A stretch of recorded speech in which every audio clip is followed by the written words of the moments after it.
Hello YouTube family, welcome back to my YouTube channel. और आज काफ़ी समय के बाद मुझे फिर एक बार लाइव आने का मौका मिला। ऑल्दो ये वीडियो बहुत छोटी होने वाली है, फिर भी जो अभी देश के हालात चल रहे हैं, जैसा आप सब जानते हैं, जंतर मंतर पर स्ट्राइक्स चल रही हैं। कभी किसान तो कभी रिटायर्ड पॉलिटिशियंस, रिटायर्ड सोल्जर्स, कभी पहाड़ों से लोग आ रहे हैं। और अब की बारी है स्टूडेंट्स की, जो जंतर मंतर पर अपनी आवाज़ उठाए हैं। जंतर मंतर, आवाज़ या सिर्फ राजनीति? दिल्ली का जंतर मंतर एक ऐसी जगह जहां देश भर से लोग अपनी आवाज़ लेकर आते हैं।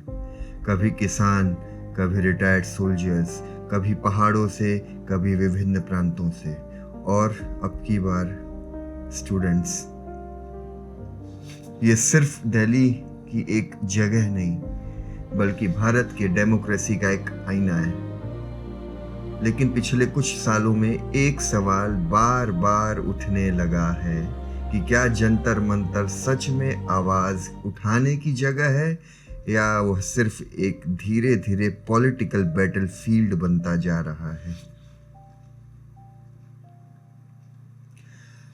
अगर हम पिछले कुछ सालों पर अपनी नज़र डालें तो कई बड़े बड़े आंदोलन इसी जगह से और इसी तरह के प्रोटेस्टों से जुड़े नज़र आते हैं। सबसे पहले बात करते हैं हाल ही में हुए नीट एग्जामिनेशन कंट्रोवर्सी की, जहां हज़ारों लाखों स्टूडेंट्स ने एग्ज़ाम के ट्रांसपेरेंसी और फेयरनेस को लेकर काफ़ी ज़्यादा सवाल उठाए। पेपर लीक के आरोपों ने पूरे देश में चर्चा को जन्म दिया।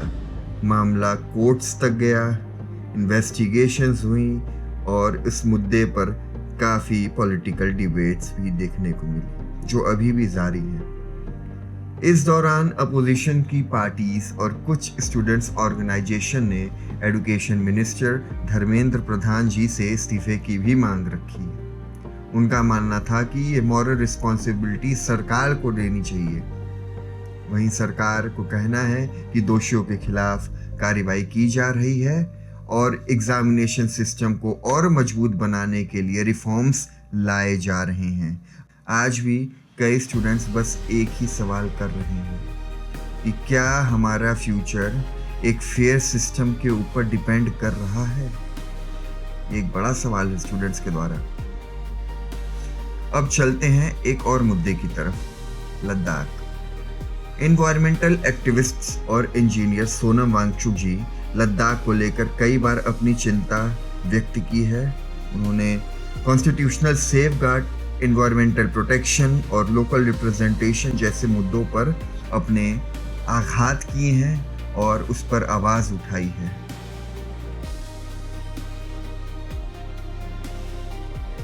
उन्होंने अनशन भी किया और बाद में दिल्ली की तरफ मार्च करने की कोशिश भी की। उनके सपोर्टर्स का कहना है कि उनकी बातों को गंभीरता से सुनना चाहिए। दूसरी तरफ सरकार ने कहा है कि लद्दाख के विकास और सुरक्षा के लिए कई कदम उठाए जा रहे हैं। बातचीत का रास्ता खुला है। यह मुद्दा सिर्फ लद्दाख का ही नहीं था, बल्कि डेवलपमेंट और एनवायरनमेंट के बीच बैलेंस का भी था।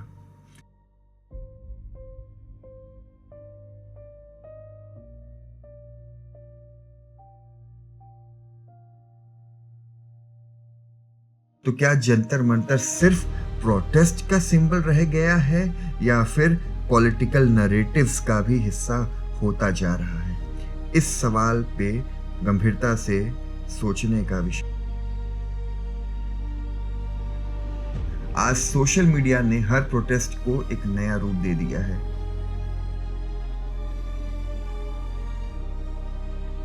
एक ही जगह के 10 अलग वीडियोस, 10 अलग हेडलाइंस और 10 अलग नैरेटिव्स। किसी के लिए एक मूवमेंट, किसी के लिए है पॉलिटिक्स, किसी के लिए देश की आवाज और किसी के लिए सिर्फ मीडिया कवरेज। सच आखिर है क्या? हो सकता है हर तरफ कुछ न कुछ सच हो और कुछ न कुछ नाराजियां भी। इसीलिए किसी भी मुद्दे को समझने के लिए सिर्फ एक सोर्स नहीं, बल्कि अलग अलग व्यू पॉइंट्स को देखना ज़रूरी है और तभी किसी एक फाइनल पॉइंट पे पहुंच सकता है इंसान। और रही बात डेमोक्रेसी की, तो ये खूबसूरती सिर्फ वोट देने में नहीं होती दोस्तों, बल्कि सवाल पूछने में भी होती है, और उतनी ही ज़रूरी होती है जवाब देने की भी जिम्मेदारी।